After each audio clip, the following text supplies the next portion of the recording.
नमस्कार। India debate में आप सबका स्वागत है। मैं हूं आशुतोष पाठक।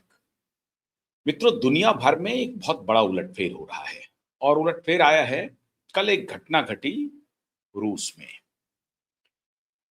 एक परेड निकाला गया और उस परेड को पूरी दुनिया ने देखा। वो विक्ट्री परेड था और व्लादिमीर पुतिन उस परेड में मौजूद थे, खुशी मना रहे थे। उसके बाद पूरी दुनिया से उन्होंने कह दिया कि यूक्रेन से युद्ध अब लगभग रुक गया है, समाप्ति के मुहाने पर खड़ा है, युद्ध विराम हो गया है और युद्ध विराम हो जाएगा। अभी कुछ दिनों का सीज फायर है। उधर डोनाल्ड ट्रंप अपनी पीठ थपथपा रहे हैं कि ये पागलपना है, महीने में 25-25 हजार सैनिक को भेजना नेटो के तरफ से, ये तो पागलपना है। ये डोनाल्ड ट्रंप कह रहे हैं। खैर, वो कितनी पागलपना कर गुजरे हैं ईरान में, ये आप सबने देखा है। लेकिन व्लादिमीर पुतिन का ये स्टेटमेंट बहुत महत्वपूर्ण है और इसीलिए आज जियो पॉलिटिक्स में जो उलटफेर हो रहा है उसको समझना जरूरी है। क्यों जरूरी है? इसका सीधा प्रभाव भारत पर भी पड़ेगा, वेस्ट एशिया पर पड़ेगा, साउथ एशिया पर पड़ेगा, मिडिल ईस्ट पर पड़ेगा, हर जगह पड़ेगा और मोटे तौर पर पूरी दुनिया पर होगा। यूरोपियन यूनियन पे भी पड़ेगा। अमेरिका तो चिकन बैलेंस में चल रहा है, बल्कि ट्रंप सामने से तो कह रहे हैं कि पागलपना है यूक्रेन और रसिया युद्ध, लेकिन अंदर अंदर वो नहीं चाहते हैं कि ये युद्ध रुके। क्यों? क्योंकि इस युद्ध में उनको फायदा हो रहा है। लॉकहीड मार्टिन जैसी कंपनियां अपना माल बेच रही हैं, नेटो को सप्लाई कर रही है और नेटो जो लड़ रहा है यूक्रेन की तरफ से, तो नेटो में बाकी देश की भूमिका नगण्य है। 65% भूमिका तो अकेले अमेरिका की है। अमेरिका उससे मदद कर रहा है और अमेरिका बार बार धमकी देते रहता है यूक्रेन को कि तुम निगोशिएशन के टेबल पर बैठ जाओ, हम वापस कर लेंगे नहीं तो ट्रुप को, या हम तुमको सैनिक मदद नहीं देंगे। बावजूद इसके 2022 से 2026 हो गया, 4 साल तक युद्ध चलता रहा। कल व्लादिमीर पुतिन ने कहा कि इतनी लड़ाई तो हमने वर्ल्ड वॉर सेकेंड में भी नहीं लड़ी, दूसरे विश्व युद्ध में भी नहीं लड़ा इतने लंबे समय तक, और इतना नुकसान हमें उठाना पड़ रहा है। 41 से 45, 1941 से 1945 तक लगभग युद्ध समाप्त हो गया था। 46 में हालांकि वो घटना घटी थी पर्ल हार्बर की, थोड़े दिनों तक। लेकिन उनका ये कहना था कि हम सस्टेन तरीके से इतना लंबा युद्ध हमने वर्ल्ड वॉर सेकेंड में भी नहीं लड़ा। लेकिन अब ये 4 साल हो गया है, बीत गया है 4 साल। अब मुझे लगता है कि ये हम लोगों को निगोशिएशन के टेबल पर बैठना चाहिए और युद्ध को विराम करना चाहिए। डोनाल्ड ट्रंप सामने से खुशी मना रहे हैं। यूरोपियन यूनियन के नेता कुछ कहते रहते हैं कि नहीं, हमें नेस्तनाबूद करना पड़ेगा रसिया को, अन्यथा रसिया हमारे ऊपर कब्जा कर लेगा, जो गलतफहमी है। पुतिन कह रहे हैं कि 1989 के क्रेमलिन वॉर के ढहने के बाद जर्मनी का जो दीवार था, जो जो जो ग्रेट वॉल कहते हैं, उस वॉल के ढहने के बाद ये नेटो ने कहा था कि भैया हम अपना एक्सपेंशन नहीं करेंगे, लेकिन वो उसके उलट गया और एक्सपेंशन में अब उनकी तैयारी हो रही है यूक्रेन को लेने की। और हमारा यही कहना है कि तुम नेटो के साथ जाओगे तो हम तुम्हें नेस्तनाबूद कर देंगे, क्योंकि तुम धीरे धीरे हमारे बिल्कुल करीब आ जाओ। वैसे नेटो काफी करीब है रसिया के, लेकिन इनका, पुतिन का कहना है कि 1989 के बाद जो आपने कहा था, आप उस बात पर अडिग नहीं रहे, आपने खुद ही अपनी बात को नहीं माना और यूक्रेन को अपने में मिलाने के लिए अपनी प्रॉक्सी कोशिश कर रहे हैं और इसलिए मुझे इस युद्ध में जाना पड़ा। खैर, अब यूरोपियन यूनियन वाले कह रहे हैं कि अगर यूरोपियन यूनियन के अभी जो कमेटी के चेयरमैन हैं एंटोनियो कोस्टा, वो कह रहे हैं कि हम लोग निगोशिएशन के टेबल पर बैठ सकते हैं।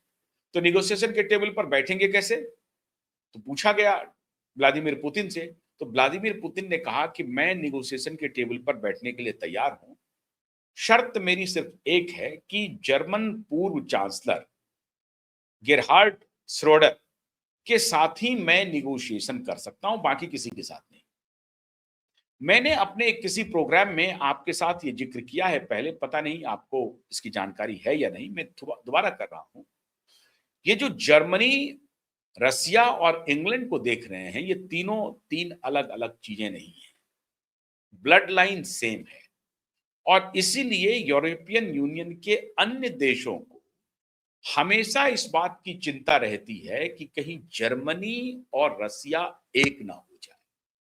और अगर जर्मनी और रसिया एक हो गया तो यूरोपियन यूनियन तो कमजोर पड़ेगा ही, अमेरिका की भी परेशानी बढ़ेगी और इंग्लैंड की भी परेशानी बढ़ेगी। क्लान हालांकि तीनों एक है, ब्लड लाइन से है, वो ब्रिटिश रानी के ब्लड लाइन से है, तो तीनों एक प्रकार से भाई हैं, लेकिन अब अलग तीनों तीन ध्रुव पर खड़े हैं।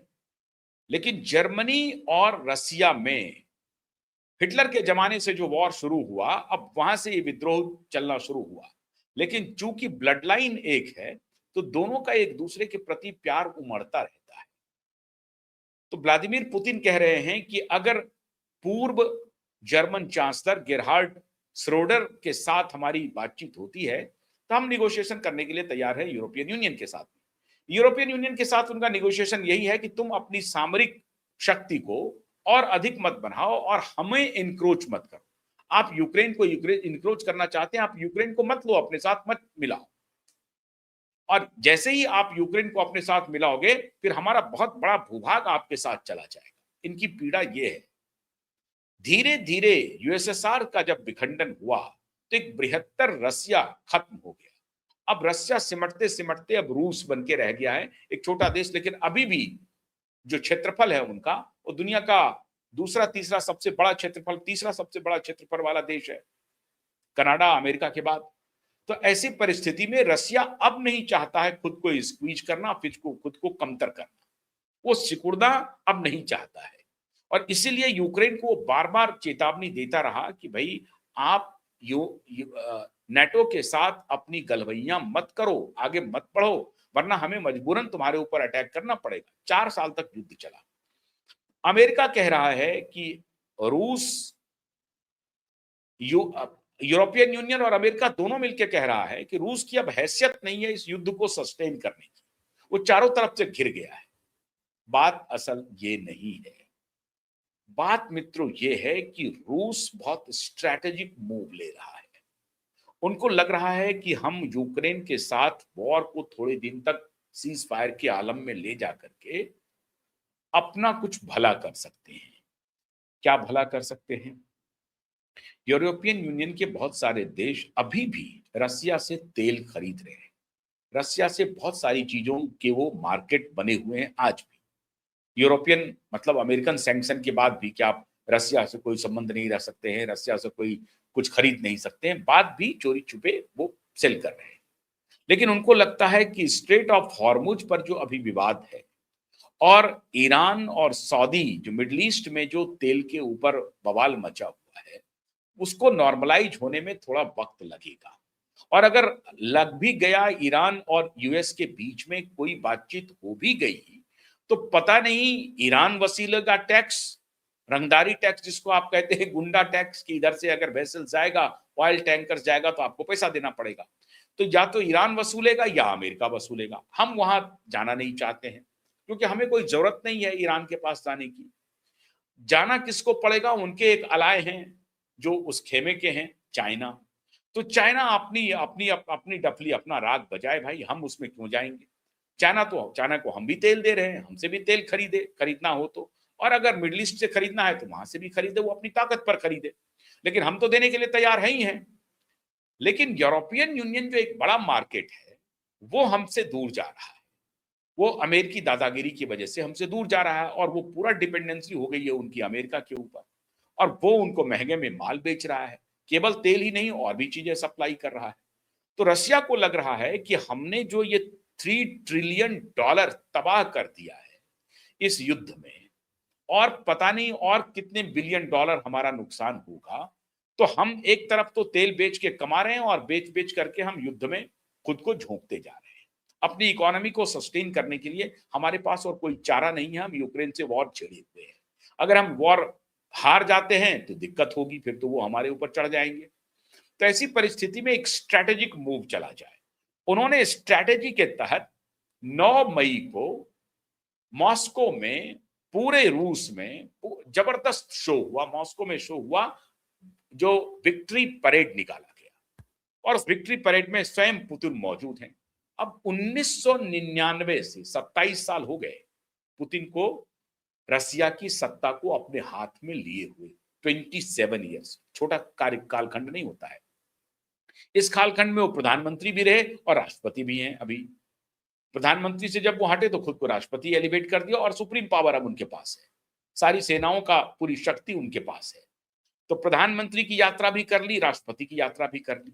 अब 27 साल से वो बने हुए हैं और परिस्थिति रसिया की इंटरनल इकोनॉमी जो है वो अभी थोड़ी सी लचर हो रही है।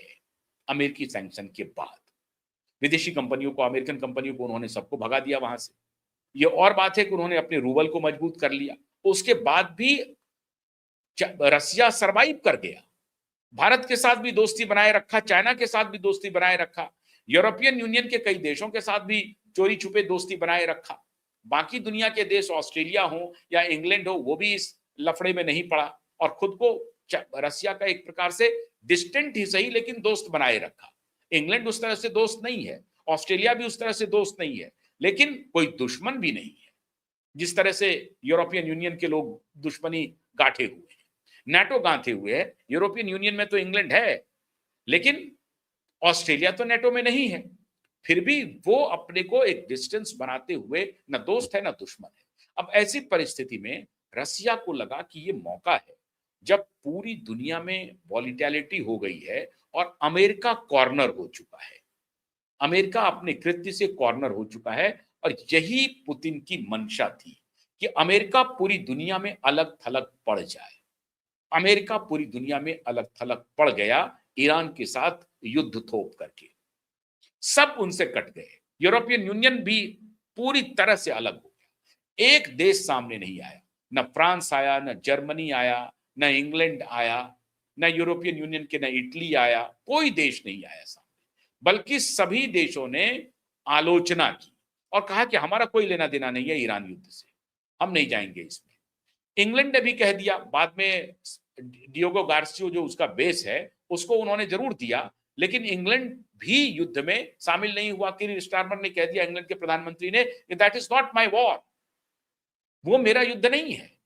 ईरान, अमेरिका और इजराइल के बीच जो युद्ध चल रहा है वो मेरा युद्ध नहीं है, अपने को अलग कर लिया। ऑस्ट्रेलिया ने भी कह लिया, that is not my war, उसने भी अलग कर लिया। यूरोपियन यूनियन में फ्रांस तो आप देख ही रहे हैं कि किस तरह से डोनाल्ड ट्रंप ने मैक्रों के ऊपर कटाक्ष किए हैं, व्यक्तिगत कटाक्ष किए, उनकी पत्नी को लेकर के कटाक्ष किया, चश्मा पहनने को लेकर के कटाक्ष किया, ना जाने कितने ऐसे अनर्गल कटाक्ष किए हैं डोनाल्ड ट्रंप ने मैक्रों के ऊपर।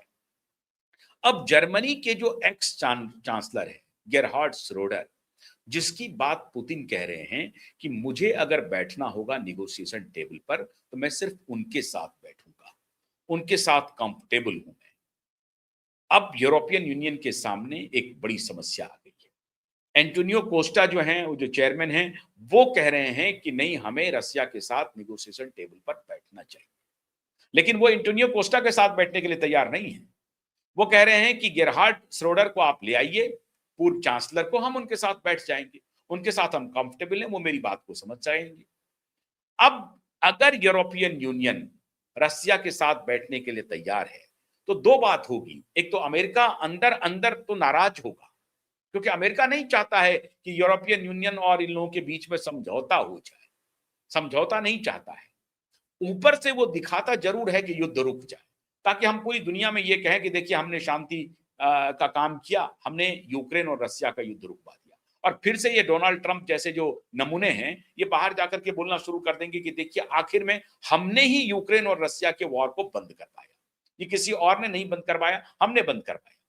अभी ईरान के साथ उनका पचड़ा फंसा हुआ है, अभी पूरी तरह से खत्म नहीं हुआ है, लेकिन वो इस पचड़े में आकर के शांति दूत बनना चाहते हैं और कह देंगे कि हमने रसिया के ऊपर दबाव बनाया, यूक्रेन के ऊपर दबाव बनाया और ये शांति समझौता हो गया और युद्ध विराम हो गया। ऐसी बात है नहीं, क्योंकि असल बात है कि पुतिन अब चाहते हैं कि जब अमेरिका कॉर्नर हो ही गया है, अलग थलग पड़ ही गया है, सारे दुनिया के देश मिलकर के अमेरिका की आलोचना कर रहे हैं और अमेरिका की अपनी इंटरनल इकोनॉमी बड़े क्राइसिस में है और मई का महीना चल रहा है। अभी अगर बात छेड़ते हैं तो जून जुलाई अगस्त तक पता नहीं कब हम बैठेंगे।